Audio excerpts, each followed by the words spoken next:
Welcome back, gamers. You may have seen my recent versus raid bosses video showcasing this combo already. Insert thumbnail here. And some people asked about the build. So today we'll be diving into the king of DPS in Destiny 2. The Cold Comfort rocket launcher was released with Season of the Deep and quickly established itself as a viable weapon at the top of the food chain.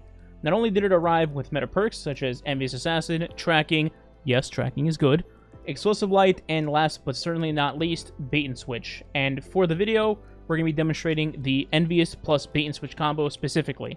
It also came with a unique origin trait that allowed you to effectively get an extra free shot whenever your ammo ran out, as long as you performed a finisher on an enemy or revived an ally.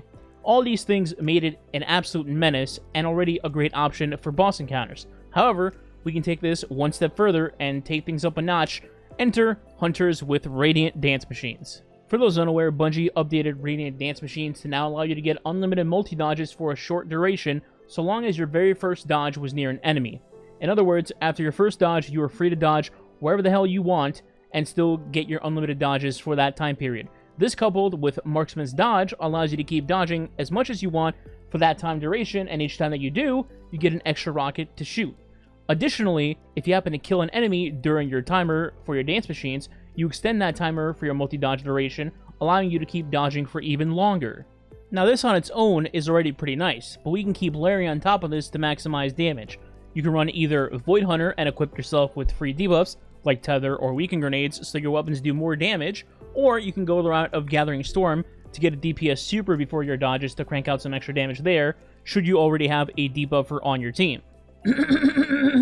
Hi, Sneak from an alternate universe here. I just wanted to do a quick dong check. Yeah, if you have a huge wiener, just press that like button and sub today to pump that algorithm for YouTube. I mean, to assert your dominance over your territory. Yeah, that part.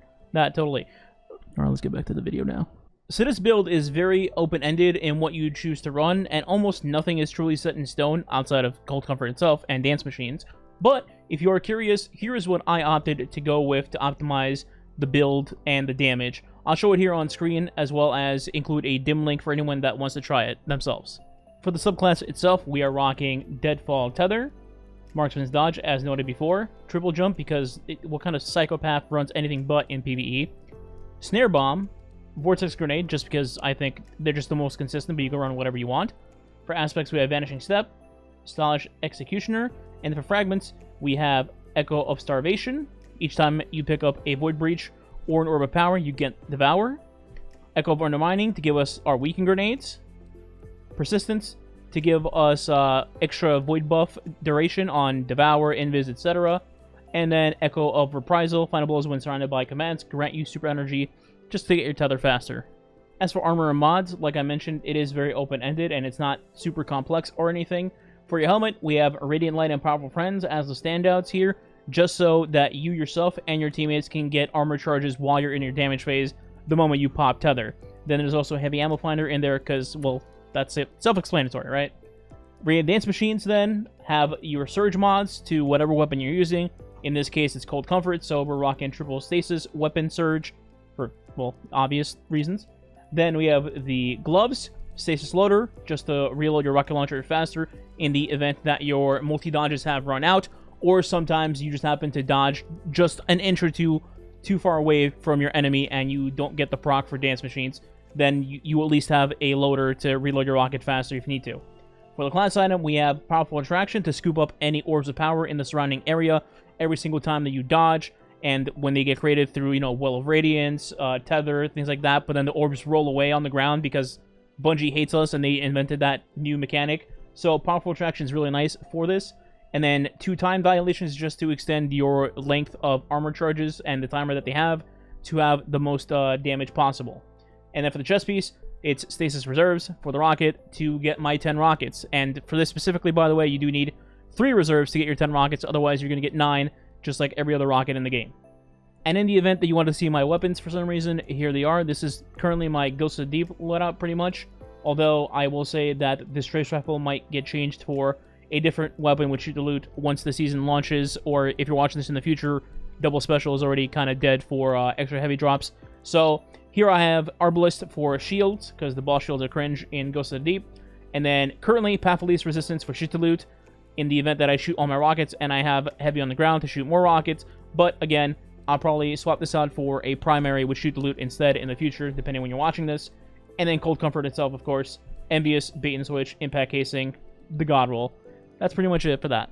Speaking about weapons here briefly, outside of Cold Comfort itself, you're pretty much free to run any weapon that you want as you please, so long as those weapons can hit in quick succession to give you your proc of Bait and Switch. Of course, there are examples where you might be a tad more restricted, such as somebody using Arbalist like I do in Ghost of the Deep, or perhaps a champion stunning weapon in Master content.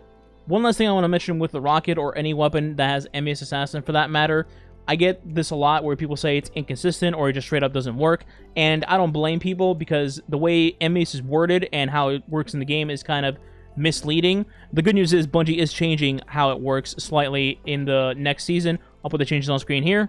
But in the meantime, how it currently worked, for people that might be watching it before that patch, Envious says rapidly defeating targets with other weapons before drawing this one transfers the ammo from the reserves to the magazine, which is true. That part is true.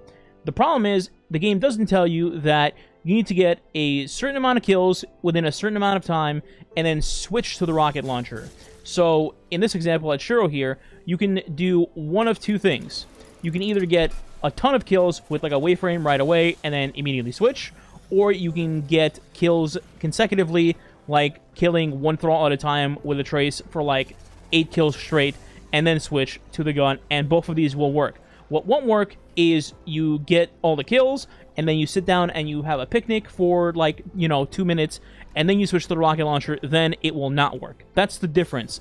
You have to do it immediately. So what you would normally do, at least in my case, is go like this, except to be forbearance, and then you switch, and bam, there you go, there's your 3 rockets. And while we're at it here, for Restoration Ritual, the origin trait on the rocket, all you have to do is get a finisher at an encounter at any point in time. It doesn't matter if it's at the start of the encounter, during boss DPS, it doesn't matter. As long as you got the finisher and you haven't died, you will have Restoration Ritual ready to go for when you shoot these 3 rockets. So, like, I shoot them in the air, and there's my 4th rocket. Bam, there you go. Hopefully that helps. Let's move on. Speaking of content, where can you use this build? Technically speaking, anywhere you want, really. It can shred through almost every enemy in the game with ease. I will say, though, it does have a few places in the game where it won't shine quite as much, such as encounters like Atrax, where your window of damage is extremely small, or content that's mostly ad density based and not focused on damageable bosses, such as most of Salvage and Deep Dive until you get to the very last room for the boss encounter. But for boss damage phases, or even champion slaying in things like Grandmasters, this weapon and build are an absolute beast. It's hard to see any other weapon contending with this right now, but who knows, Final Shape might bring a new layer of power creep to the game, even though it's already out of control now. Anyway, I hope you enjoyed this video. If you'd like to support the channel today, subscribe, maybe hit the like, and leave a comment while you're at it. It does help the channel and is much appreciated. Other than that, I'll catch you guys in the next one. Goodbye.